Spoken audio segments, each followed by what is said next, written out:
صدقت محبة الجدع خرج منه ما يدل على الحب، فسمعه الجميع، سمعه النبي صلى الله عليه وسلم، سمعه الصحابة. كان صدق مقولته طريق إلى جنته، فكان الكلام اللي قاله سيدنا النبي عليه الصلاة والسلام إن هو بيحبه، وإن هو مش قادر على فراقه، وإن هو إزاي أنت يعني تقعد على المنبر وتسيبني أنا؟ طب أنا أعمل إيه؟ قال له خلاص، إيه رأيك تكون معايا في الجنة بعدين وتصبر على الفراق في الدنيا هنا؟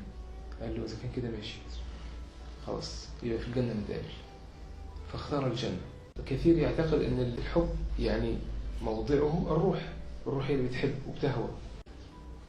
طلع الحب هو الروح، هو اللي بيخلي الجذع يكون حي في الأحاديث وفي الذكرى وفي التاريخ، ويعرفه الناس كلهم. إيه أشهر جذع في التاريخ؟ الجذع الذي حب النبي خلد.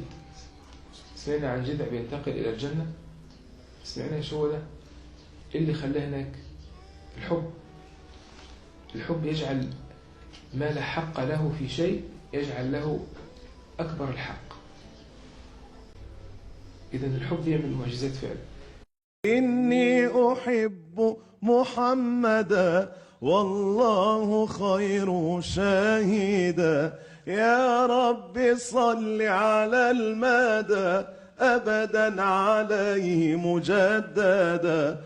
الناس تعشق بالقلوب ولكل معشوق عيوب، الناس تعشق بالقلوب ولكل معشوق عيوب، إلاك يا بدرا تجوب، إلاك يا بدرا تجب بسماء أرواح تذب.